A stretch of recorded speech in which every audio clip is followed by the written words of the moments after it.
চাপ। তাহলে উচ্চ চাপ মানে হাইপারটেনসিভ মানে উচ্চ চাপ, মানে মূল কথা আমাদের শরীরে চাপ মানে তো বলতে হবে যেটা বুঝি আমরা যে ব্লাড প্রেশার, তাই না? হাই প্রেশার, তাই না? আচ্ছা, এন্টি হাই হাই প্রেশার ওষুধ মানে প্রেশারের ওষুধ বাংলায় বলতে গেলে, ঠিক আছে? টেনশন মানে আমরা বলি দুশ্চিন্তা, আসলে অ্যাংজাইটি মানে দুশ্চিন্তা।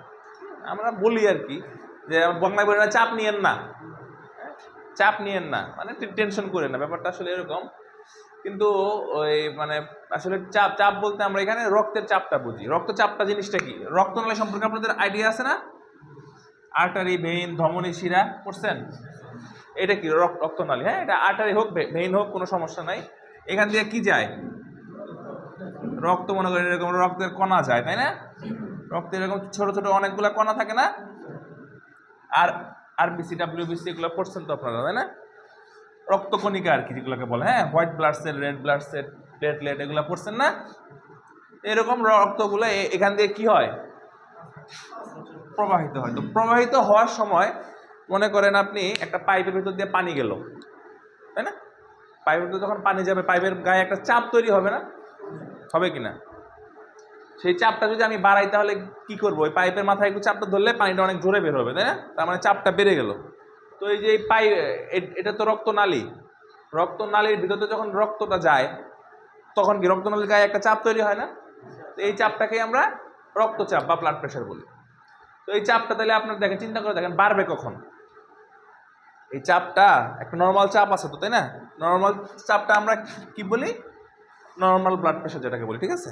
আপনি দেখতে পাচ্ছেন? নইলে একটু এদিকে চাপটা বসেন আর নইলে ওদিকে বসেন। আচ্ছা, তো এই চাপটা তাহলে বাড়বে কখন? আপনি চিন্তা করে দেখেন। এই চাপটা নর্মাল যে চাপটা এটা কখন বাড়বে? যদি আপনার এই রক্তনালীটা কোনো কারণে জ্যাম হয়ে যায়, হ্যাঁ, এরকম যদি জ্যাম হয়ে চিকন হয়ে যায়, রাস্তাটা কমে গেল, সরু হয়ে গেল, সে রক্ত তো একই, রক্ত তো সমান পরিমাণে যাবে, তখন যাওয়ার সময় চাপটা বেশি থাকবে, তাই না? অথবা কোনো কারণে রক্ত কণিকাগুলো যদি ঘন হয়ে যায়, সেটা কেন হতে পারে? যদি রক্তে লবণটা বেড়ে যেতে পারে, ঠিক আছে না? মনে করেন আপনি চিনির শিরা দেখছেন? চিনির শিরাতে পানি বেশি, চিনি কম দিলে পাতলা হয়, আর যদি চিনি একটু বেশি দেয় ঘন হবে না, একদম শিরার মতো, তাই না? চিনি শরবত যখন আমরা খাই, শরবতটা কেমন পাতলা না? আর মিষ্টির দোকানে যে শিরা বানায় সেটা দেখছেন একদম আঠা আঠা, হ্যাঁ? তো এটাও সেরকম, চিনিটাকে আপনি লবণের সাথে তুলনা করেন, ঠিক আছে? তো এই রক্তে তো আমাদের লবণ থাকে না কিছু, সোডিয়াম, পটাশিয়াম। তো রক্তটা যদি আপনার রক্তের মধ্যে যদি লবণটা বেড়ে যায় কোনো কারণে, তাহলে রক্তটা একটু ঘন হয়ে যাবে না? তখন চাপ বাড়বে না? ঘন মানে তো পরিমাণে বাড়বে নাকি? এই তো এইগুলোর কারণে রক্তচাপ বাড়তে পারে। আরেকটা কারণে বাড়তে পারে, কিডনির কাজ কি? ছেঁকে খারাপ জিনিস ফেলে দেয়, ভালো জিনিস ধরে রাখে। তো কিডনি যদি ঠিক মতো কাজ করতে না পারে, খারাপ জিনিস শরীরে জমা হচ্ছে, তো রক্তের মধ্যে যে জিনিসই এক্সট্রা জমা হবে সেটাই রক্তের ভলিউমটা বাড়ায় দিচ্ছে, তাহলে চাপটা বাড়তেছে। বুঝতে পারছেন? তো রক্তচাপটা বাড়ে, তাহলে তো এখন রক্তচাপ বাড়লে তো সমস্যা, তাই না? রক্তচাপ তো কমাইতে হবে, কমাইতে হবে না? আচ্ছা, রক্তচাপ কমানোর জন্য অনেক পদের ওষুধ আছে, ঠিক আছে? আপনাদের সবগুলা যদি যে জানতে চান, আপনাদের বইয়ে আছে, সেগুলো জানতে পারেন, কোনো সমস্যা নাই। কিন্তু আপনাদের এতগুলা জানতে গেলে আপনি মাথায় রাখতে পারবেন না। জাস্ট আপনাদের জীবনে কাজে লাগবে, প্র্যাকটিক্যালি লাগবে, যেগুলো ব্যবহার করে আপনার পেট চালাতে পারবেন, সেই কয়েকটা জানলেই হচ্ছে। যেমন আমরা যদি প্রথমে বলি, 1 নম্বরে বলি অ্যামলোডিপিন।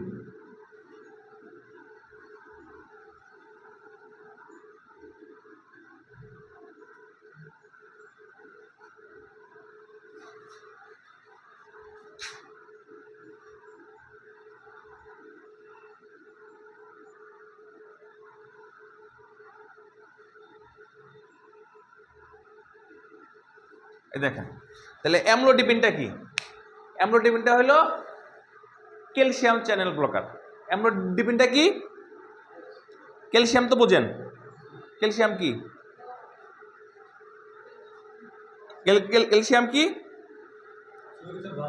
আরে এক ধরনের লবণ, সোডিয়াম, পটাশিয়াম, ক্যালসিয়াম, ম্যাগনেসিয়াম, পড়ছেন না এগুলা?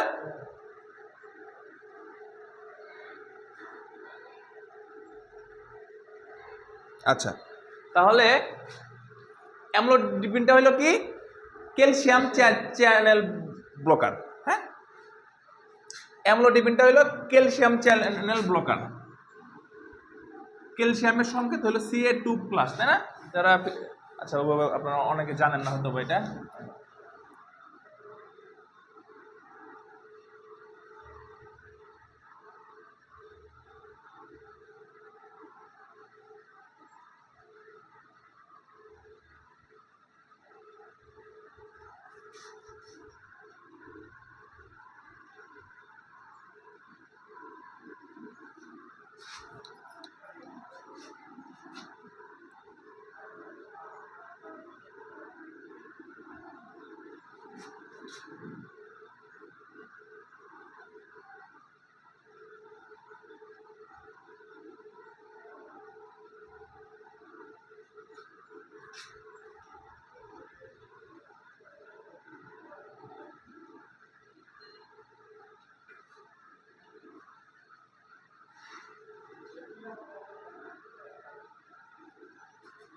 শুনেন, যারা লিখতে চান লেখেন, আর যারা মাথায় রাখতে পারবেন মাথায় রাখতে পারেন, সমস্যা নাই। এখন দেখেন আমি ভালো করে জিনিসটা বুঝাইয়া বলি। অ্যামলোডিপিনটা হলো ক্যালসিয়াম চ্যানেল ব্লকার, মানে লবণ। মূল কথা হলো লবণটা ব্লক করে দেয়। কথা বুঝতে পারছেন? এখন আমাদের প্রেশারটা যে বললাম, লবণ বাড়ার কারণে প্রেশারটা বাড়তে পারে না, তো এই ওষুধটা কি করবে, লবণটা ব্লক করে দিবে, মানে লবণটা বাড়তে দিবে না। বুঝতে পারছেন? আচ্ছা, একটা হলো অ্যাটিনোলল, এটা হলো বিটা ব্লকার। এটা হলো ওই যে বললাম রক্ত নালীটা আছে না, যদি কোনো কারণে চিকন হয়ে যায় ওটাকে একটু ফুলাই দিবে, মাসেলটাকে রিল্যাক্স করবে। বেলুনের মধ্যে ফু দিলে কি হয়, বেলুনটা বড় হয় না, হয় কি না? তো এটা করে কি, রক্তনালীর ভিতরে মাংস থাকে না, মাসেল থাকে না, মনে করে একটা রক্তনালী ভিতরে কি মাসেল আছে না, এটাকে কি করবে, একটু বড় করে দিবে হালকা। নর্মালি এরকম থাকে, একটু বড় করে দিবে, মাসেলটাকে একটু ফুলাই দিবে। বুঝতে পারছেন? আচ্ছা, এটা করে এই কাজটা। আর এটা কি করে, অলমোসার্টানটা করে কি, কিডনির মাধ্যমে কাজ করে। এনজিওটেনসিন মানে ওই যে কিডনির যে ফাংশনটার কারণে বললাম না, প্রেশারটা বাড়তে পারে কমতে পারে, ওইখানে অ্যাকশন করে। মোটামুটি এই তিনটা জানলে আপনি চলে আপনি রাখাইতে পারবেন। বুঝতে পারছেন? কিন্তু যদি কারো প্রেশার বেশি হয়, শুরুতে আমরা কি করব, শুরুতে আমরা অ্যাটেনোলটা দিয়ে দিব, অথবা আপনার এটা দিয়ে দিব। কেন? শুরুতে আমরা সিম্পলি চিন্তা করব, কমপ্লেক্স চিন্তা আমরা করব না, ঠিক আছে? কিন্তু মানে মোটামুটি যাদের প্রেশারটা একটু বাড়তি থাকে তাদের এই সিঙ্গেল ওষুধে কাজ হয় না। কথা বুঝতে পারছেন? শুরুতে আপনি মনে করেন শুধু অ্যামলোডিপিন দিলেন, এতে প্রেশারটা যদি হালকা পাতলা প্রেশার থাকে, সামান্য একটু বেশি থাকে, এতে কমে যাবে। অথবা শুধু যদি আপনি অ্যাটেনোলল দেন, কমে যাবে। কিন্তু যদি প্রেশারটা একটু বেশি থাকে, আনকন্ট্রোল থাকে, 170, আচ্ছা বলতেছি, সেটা তো আসলে আমরা মেডিসিনে আলোচনা করব। ফার্মাকোলজিতে আসলে ফার্মাকোলজি জিনিসটা গত ক্লাসে আপনারা তো জানছেন। ফার্মাকোলজিতে আমরা কি জানবো? ওষুধের নাম, গ্রুপগুলা, হ্যাঁ, এই ওষুধটা কোথায় কিভাবে কখন ব্যবহার হবে সেগুলো আমরা মেডিসিনে জানবো, সার্জারিতে জানবো, গাইনিতে জানবো, এই শিশুতে জানবো, মা ও শিশুতে জানবো, ঠিক আছে? মানে এই জিনিসগুলো আমরা এখানে জাস্ট নামগুলো সম্পর্কে কিছু ধারণা নিব, পরিচিত নেবো, যাতে এই নামগুলো যদি পরবর্তীতে আপনাদেরকে আমরা বলি যাতে এটা, হ্যাঁ এটা এই জিনিস, এইটুকুই, আর কিছু না। হ্যাঁ, বুঝতে পেরেছেন? একটু সবুর করেন, এই যে এরপরে মেডিসিন ক্লাস আসবে, তারপরে আপনি জানতে পারবেন, সব বলে দিব, কোনটা ডোজ কত, কয় বেলা খাইতে হবে, কয়দিন খাইতে হবে, কতটুকু করে খাইতে হবে, সব বলে দিব, ঠিক আছে? তাইলে দেখেন, এখন সেই কারণে বাজারে কি হয়েছে,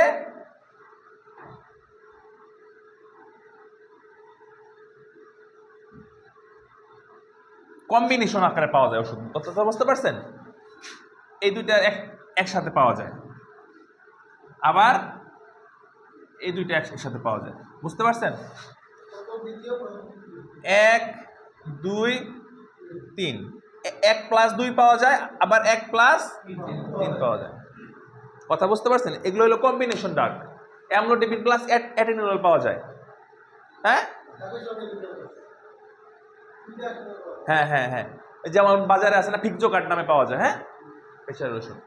আর ওই যে যেমন আর পাওয়া যায় কোনটা, এটা হলো গিয়ে ওই যে 5-25 পাওয়া যায় না, ফিকজোকার্ড পাওয়া যায় বাজারে। আবার এটা পাওয়া যায় আপনার ওই যে আছে না, ওই অলমেসান প্লাস আছে, তারপর ডাইসার্টান আছে, অ্যামলোকার্ড আছে, ওই অ্যামলোডিপিন আর অলমোসাটারের কম্বিনেশন পাওয়া যায়। কথা বুঝতে পারছেন? তো আপনারা শুরুতে অ্যামলোডিপিনটা দিয়ে দেখবেন প্রেশারটা কন্ট্রোলে হয় কিনা, না হলে আপনি অ্যামলোডিপিন অথবা অ্যাটেনোল দিয়ে দিতে পারেন, অথবা এটাও দিতে পারেন, যেটা মন চায় এটা দেওয়া বেটার। হ্যাঁ, এটা দিয়ে আমরা প্রথমে ট্রাই করব, অথবা এটা দিয়ে ট্রাই করব। যদি কন্ট্রোলে না আসে, যদি দেখেন যে 140 প্রেশার বা 150 প্রেশার, তাহলে কন্ট্রোলে চলে আসবে। বাট যদি না আসে কন্ট্রোলে, তার কিডনি টেস্ট করতে হবে। টেস্ট করার পরে আমরা চেক করে দেখব যে প্রেশারটা কন্ট্রোলে আসতেছে না, কেন, তার কী প্রবলেম। যদি দেখি যে তার শরীরে লবণ বেশি, তাহলে আপনার লবণের জন্য কোনটা দিতে হবে, এটা লবণ কমাবে, এটা দিতে হবে।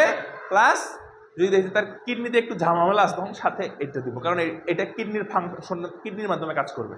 তাহলে এই দুইটা দিব। কথা বুঝতে পেরেছেন? আচ্ছা। আর যদি দেখছে তার শরীরে একটু চর্বি বেশি, লিপিডটা বেশি, চর্বিটা বেশি, তখন কি করতে হবে? চর্বিটা তো রক্তনালীতে জমে গেছে, চিকন হয়ে গেছে না, এটা দিয়ে রক্তনালীটা ফুলাইতে হবে। কথা বুঝতে পারছেন? রুগীর কন্ডিশন দেখে আমরা ওষুধপত্র দিব, সেটা আমরা যখন মেডিসিনে আলোচনা করবো তখন বুঝতে পারবেন। ঠিক আছে? মোটামুটি এই 3টা জানলে আপনার আর কিছু লাগবে না। এর বাইরে যেগুলো আছে ওগুলো রুগী আপনারা পাবেন না, ওগুলো অনেক হাই লেভেলের। ঠিক আছে? মানে যদি এই ওষুধ দেওয়া যে রোগগুলো কন্ট্রোল হবে না, সেই রোগীগুলো আপনারা পাবেন না। মোটামুটি 90% রোগী এই ওষুধের দ্বারা কন্ট্রোলে চলে আসবে। বাট আর বাকি যে 10% সেগুলো আপনাদের ধরা ছোঁয়ার বাইরে, ওগুলো আর বড় বড় ডাক্তারের কাছে যাবে। বুঝতে পারছেন? ওগুলো নিয়ে আপনার মাথা ঘামানোর দরকার নেই। 90% পাইলেই তো অনেক, নাকি? 90%-এর মধ্যে আপনারা হয়তো বা 10% পাবেন।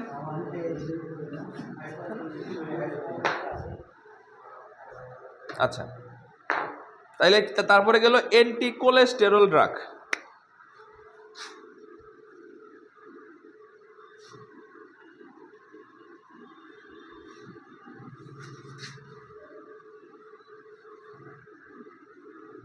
আমাদের আগে জানতে হবে কোলেস্টেরলটা কি। হ্যাঁ, আসলে এই জিনিসটা এভাবে লেখা ঠিক হয় নাই, এটা হওয়া উচিত ছিল লিপিড লোয়ারিং ড্রাগ।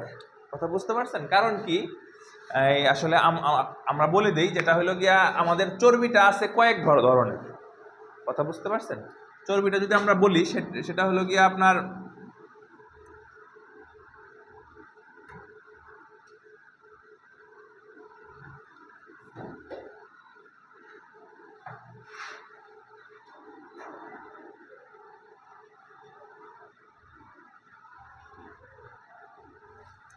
মোটামুটি এই 1 2 3 4 5 ধরনের আছে। হ্যাঁ, এই জিনিসগুলো আমাদের আছে শরীরে, এই সবগুলো কিন্তু চর্বি। এর মধ্যে এই চর্বিটা আমাদের জন্য ভালো, মানে ভালো বলতে ওইরকম ভালো না, ইনডিরেক্টলি ভালো, ডিরেক্টলি খারাপ। কারণ কি, এই চর্বিটা কি করে, আমাদের হার্টের থেকে চর্বিটা এনে আমাদের শরীরের মধ্যে জমা করে। মানে হার্টের জন্য এইটা ভালো, মানে হার্ট অ্যাটাক থেকে আপনাকে বাঁচাবে। কিন্তু আলটিমেটলি কিন্তু ভালো না, খারাপ, তাই না? চর্বি মানেই খারাপ। বাট একটা নির্দিষ্ট পরিমাণে থাকাটা জরুরি আছে। যাদের শরীরে চর্বি বেশি তারা দেখতে অনেক কিউট হয়, তাই না? আর যাদের শরীরে চর্বি কম তারা দেখতে নর্মাল হয়, ওরকম সুন্দর হয় না। মানে চর্বি হইলো আমাদের চেহারার গ্ল্যামারটা বাড়ায়। ঠিক আছে? আচ্ছা, তাহলে এলডিএলটা কি করে, সারা শরীরের থেকে চর্বিগুলো নিয়ে আমাদের হার্টের মধ্যে জমা করে, হার্টে রক্তনালীতে, মানে সেন্টারে জমা করে আর কি। সেন্টারে কি আছে, আমাদের হার্ট আছে, রক্তনালী আছে, এখানে জমা করে। তাই এটা খারাপ। একটা পরিমাণ মতো তো অবশ্যই থাকতে হবে, বেশি বেশি থাকলে খারাপ। আর এটা কি করে, হার্টের থেকে সরায়, তাই এটা ভালো। হ্যাঁ, এটারও একটা পরিমাণ মতো থাকতে হবে। এই পরিমাণগুলো আমরা ইয়েতে জানবো, প্যাথোলজি যখন পড়বো তখন আমরা জানবো সব টেস্ট সম্পর্কে ডিটেলস। আলট্রা বলেন, এক্স-রে বলেন, রক্ত পরীক্ষা, প্রস্রাব পরীক্ষা, যা যা আছে, হরমোন টরমোন, সব কিছু ডিটেলস আমরা কোথায় জানবো? প্যাথোলজি। ঠিক আছে? তো এখন মাথা ঘামানোর দরকার নাই, এখন আপনি টেস্ট করলে পাশে দেখবেন নর্মালগুলো সব লেখা আছে। ঠিক আছে? ওটা দেখে মিলিয়ে নিন। আর ভিএলডিএলটা কি করে, এটা আরও খারাপ। এটা হলো লো ডেন্সিটি, এটা হলো ভেরি লো, মানে এটার বড় ভাই এটা আরও খারাপ। আর কোলেস্টেরল তো খারাপ, আপনারা যা জানেন। আর টিজিটা কি, টিজিটা হলো চর্বি আছে প্লাস গ্লুকোজ আছে, ট্রাইগ্লিসারাইড। হ্যাঁ, চর্বিও আছে, গ্লুকোজ আছে। যাদের টিজি বেশি তাদের একটা ডায়াবেটিসের রিস্ক আছে। কারণ কি, ডায়াবেটিসে গ্লুকোজটা বাড়ে। ঠিক আছে? যাই হোক, সমস্যা নাই। তাহলে আমাদের এই ধরনের শরীরে যদি চর্বিটা বেড়ে যায়, রক্ত যদি চর্বিটা বেড়ে যায় তাহলে আমরা 2 ধরনের ওষুধ ব্যবহার করতে পারি। মানে আরো ওষুধ আছে, কিন্তু সব থেকে মেজর যে 2টা ওষুধ আছে সেই 2টা আপনাদের জানলেই হচ্ছে। একটা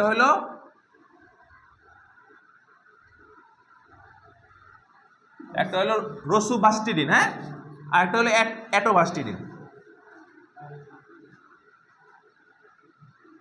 এটা একটু লেটেস্ট আর এটাও ভালো, হ্যাঁ। তো এটা মনে করেন যে একটু বেটার, ঠিক আছে। হ্যাঁ হ্যাঁ, মানে এটা লেটেস্ট, এটা 20, এটা 19, হ্যাঁ। আর আরো আছে, সিমভাস্টিডিন আছে, আরো অনেক ভাস্টিডিন আছে।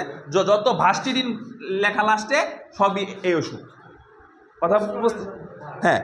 তো এখন সব থেকে লেটেস্ট হলো এটা, একটু বেটার কাজ করে, এটা সেফ প্লাস বেটার, হ্যাঁ। আমাদের খালি পাওয়ার বেশি দিলেই হবে না, এটা সেফ থাকতে হবে শরীরের জন্য, তাই না? দিলেন রুগী মনে করেন একদিকে সুস্থ হইলো আর একদিনটা একদম শেষ, তাহলে হবে? ঠিক আছে, তো এটা হইলো মোটামুটি বেটার, এটাও বেটার। ট্যাবলেট, ঠিক আছে। এটা বাজারে রসুন নামে পাওয়া যায়, এটা অ্যাটোবা নামে পাওয়া যায়। এমজি আছে, 10 আছে, 20 আছে, এটা 510 আছে, হ্যাঁ। তো এইগুলো আমরা ওই যখন বলবো তখন বলবো। এখন ফার্মাকোলজিতে এমজি আপনাদের ওইভাবে আমরা বলা হয় না। যখন আমরা মেডিসিনে এটা প্রয়োগ করব তখন কত এমজি লাগবে সবগুলো বলে দিব, ঠিক আছে। আপনি জাস্ট নামগুলো এখন মনে রাখেন। ফার্মাকোলজি পুরোটাই মুখস্থ বিদ্যা, এখানে বোঝার তেমন কিছু নাই। তারপরে যতটুকু বোঝেন ততটুকু আপনার লাভ, ঠিক আছে। তাহলে রসুভাস্টিডিন মানে যত ভাস্টিডিন আছে, ভাস্টিডিন নাম হইলেই বুঝবেন যে এগুলা চর্বি কমানোর ওষুধ। রসুভাস্টিডিনটা লেটেস্ট আসছে, জানেন বানান একটু ভুল হয়েছে, রসু একটা ইউ হবে, যে ছবি তুললেন এখন আবার তোলেন, বানান ভুল হয়েছিল। রসুভাস্টিডিন, হ্যাঁ।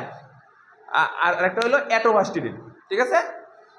তা রসুভাস্টিডিন আর অ্যাটোভাস্টিডিন এটা বাজারে রসু নামে পাওয়া যায়, এটা অ্যাটোভা নামে পাওয়া যায়, ঠিক আছে। আরো বিভিন্ন নাম আছে, ওগুলো আপনার আস্তে আস্তে জানতে পারবেন। এই 2টা জানলে আপনার মোটামুটি চলবে। এটা ট্রাই করবেন, না হলে এটা ট্রাই করবেন, সমস্যা নেই, ঠিক আছে। সহজ জিনিস, হ্যাঁ, সহজ করে বুঝলে সহজ, আর যদি কঠিন মনে করেন কঠিন। আচ্ছা, তাইলে হলো থায়াজাইড অ্যান্ড ডাইউরেটিক ড্রাগস।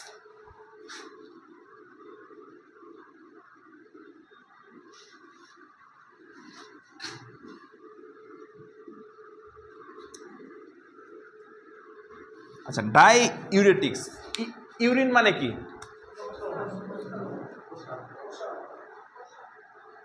আচ্ছা, তাইলে ডাইউরেটিক্স মানে হলো যে ওষুধগুলা প্রস্রাবটা বাড়ায় দেয়। তাহলে আমাদের প্রস্রাবগুলা বাড়ানোর দরকার কি বলেন দেখি? মানে প্রস্রাবটার কাজ কি?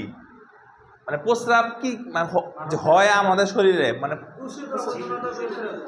আমাদের শরীরের থেকে পানিটা বের করে দেয়, অতিরিক্ত পানি এবং অতিরিক্ত খনিজ লবণ, রাসায়নিক বর্জ্য পদার্থ, খারাপ যে জিনিসগুলো আমাদের শরীরের জন্য আছে সেগুলা কি করে?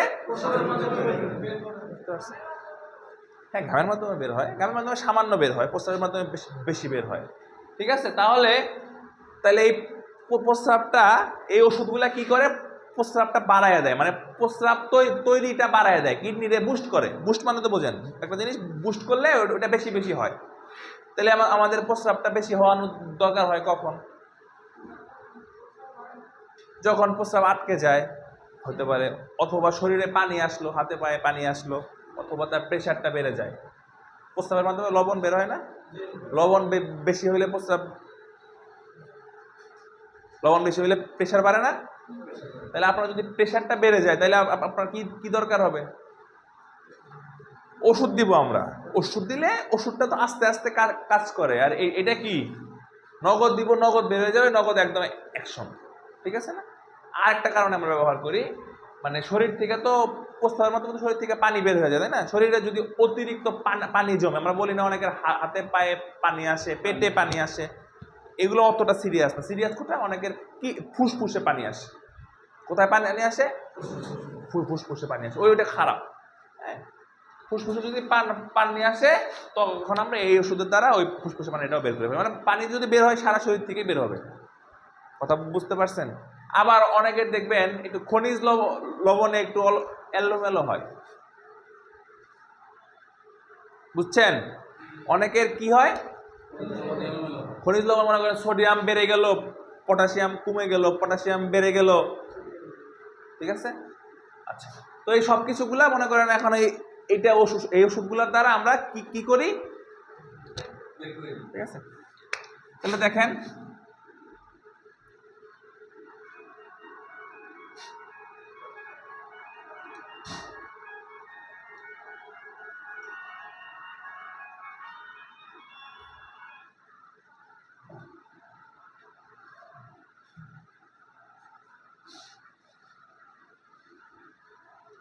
একটা হলো ফুসামাইড, আরেকটা কি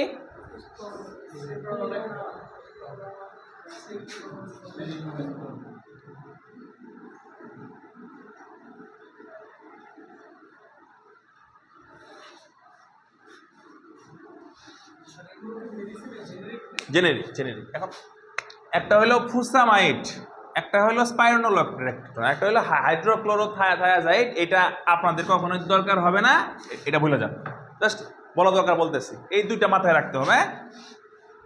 এখন দেখেন কোনটার কি কাজ। এটা বাজারে পাওয়া যায় ফুসিড নামে, কি কি নামে পাওয়া যায়, ফুসিড নামে অথবা লেসিক্স নামে। লেসিক্সের নাম শুনছেন আপনারা, যারা একটু প্র্যাকটিস ট্যাকটিস করেন তারা হয়তো জানবেন লেসিক্স নামে।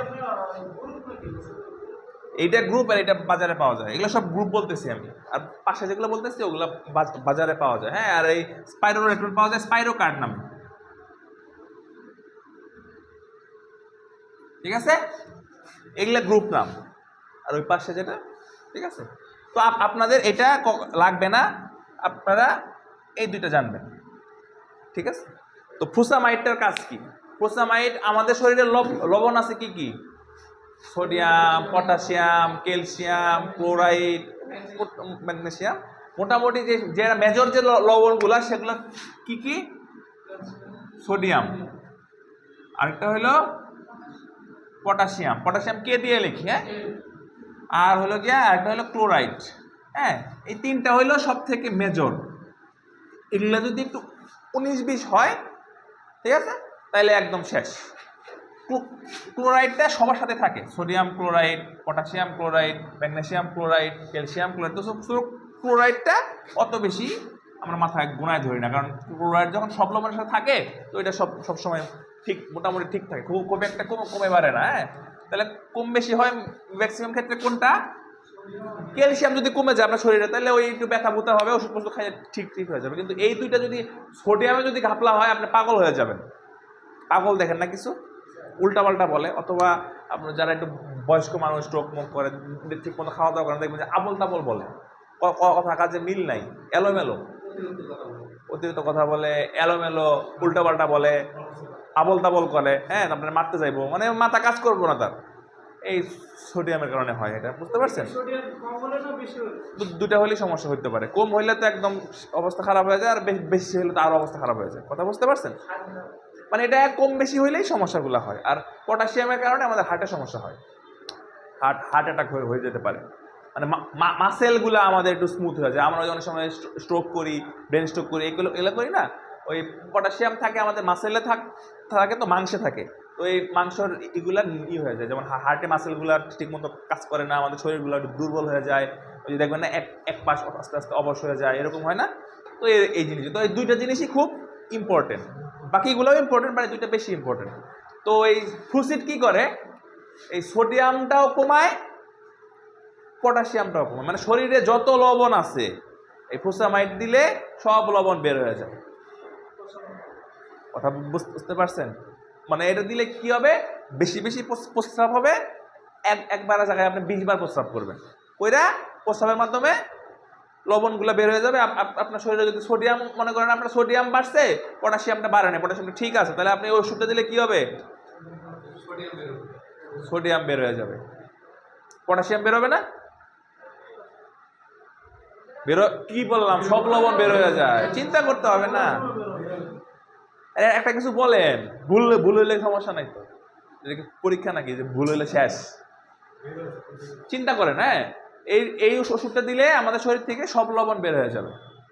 তাইলে যদি আমরা এটা দেই, আপনার সোডিয়ামটা বাড়ছে, পটাশিয়াম ঠিক আছে, তাহলে এটা দিলে কি হবে, সব বের হয়ে যাবে, তাহলে সোডিয়ামও বের হয়ে যাবে, তাহলে ঝামেলা হয়ে গেল, পটাশিয়ামটা কমে গেল।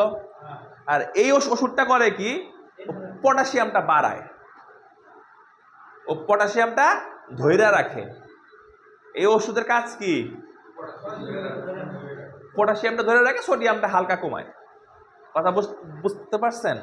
তাইলে দেখেন, যদি আপনার সোডিয়াম বেড়ে যায়, পটাশিয়াম ঠিক থাকে, তাইলে আমরা কি করব, যদি এইটা দেই তাহলে পটাশিয়াম বাড়বে না? বাড়বে তো, কারণ এত তো পটাশিয়াম বাড়ায়, ঠিক আছে না? তাহলে এটা দেওয়া যাবে না। ও করে কি, পটাশিয়াম বাড়ায়, সোডিয়াম হালকা কমায়। আর ও কি করে, ও সবই কমায় দেয়, ও কিছু বাড়ায় না, ঠিক আছে? তাইলে আমি যদি অরে দেই, তাইলে তো সোডিয়ামও কমলো, পটাশিয়ামও কমলো। আর অরে দিলে পটাশিয়াম বাড়লো, সোডিয়াম হালকা কমলো। হালকা কমলে তো হবে না। তাইলে আমি যদি এই দুইটা একসাথে মিশিয়ে দেই, তাইলে কি হবে দেখেন তো, সোডিয়াম কমলো, পটাশিয়ামও ঠিক থাকলো। তাহলে এই দুইটা বাজারে পাওয়া যায় ফুসিড প্লাস নামে।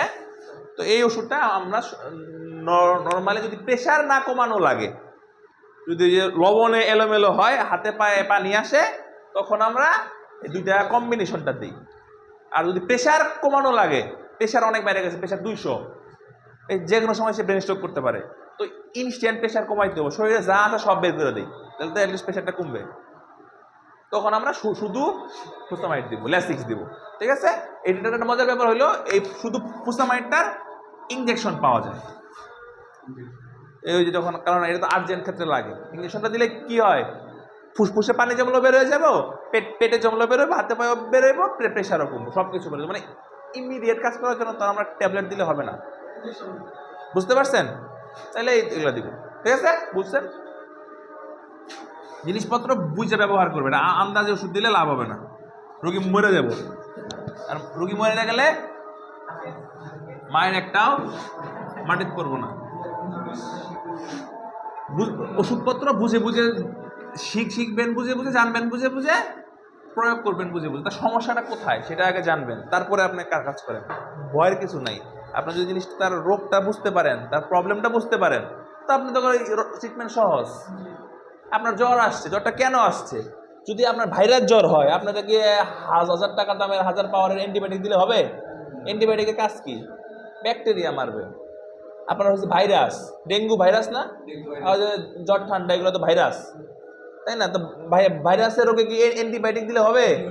পয়সা নষ্ট, এক ফোঁটাও কাজ হবে না। তাও অনেকে দেখবেন যে গেলে জ্বর টর আসলে ইচ্ছে দামি দামি অ্যান্টিবায়োটিক দিয়ে দেয়, কাজ হয় না, ঠিক আছে? ভাইরা জ্বর একটু বেশি, মানে একটু বিশ্রামে থাকলে, একটু পানি টেনে শরবত টরবত খাইলে আপনার এটা 2-3 দিন 5 দিনের মধ্যে জাস্ট, কিন্তু জ্বরটাকে কন্ট্রোলে রাখতে হবে, প্যারাসিটামল খায়, নাপা খায়, আইস খায়, ঠিক আছে না? এর বুঝতে হবে, আন্দাজে ওষুধপত্র দিলে তো হবে না, ঠিক আছে না? এখন আপনার ফুসফুসে জ্যাম হয়ে গেছে কোনো কারণে, কফ জমছে, বুকের ভিতরে সব শব্দ করতেছে, পোকর করতেছে। এখন আপনাকে আমি যত হাই পাওয়ারের অ্যান্টিবায়োটিক দিই, কাশির ওষুধ দিই, সিরাপ দিই, কাজ হবে? আপনার গ্যাস দিতে হবে। গ্যাসটা দিলে, আর যদি কোনো কাশির ওষুধ নাও দেন, কিচ্ছু দেন না, শুধু গ্যাস দিলেন, আপনার সুস্থ হয়ে যাবে। আপনার প্রবলেম নাকি ফুসফুসের রাস্তাটা চিকন হয়ে গেছে, ঠিক আছে? এই কাজ করতে হবে। আর আন্দাজে যদি আপনি এগুলো ভরেন একটা করে একটা, তাহলে হবে? বুঝে ওষুধ করতে হবে। ট্রিটমেন্ট কিন্তু কঠিন না, আপনাকে রোগটা বুঝতে হবে, সমস্যাটা কোথায়, বুঝতে পারছেন? আচ্ছা, আপনার প্রবলেমটা বুঝে ওষুধ চিকিৎসা করতে হবে।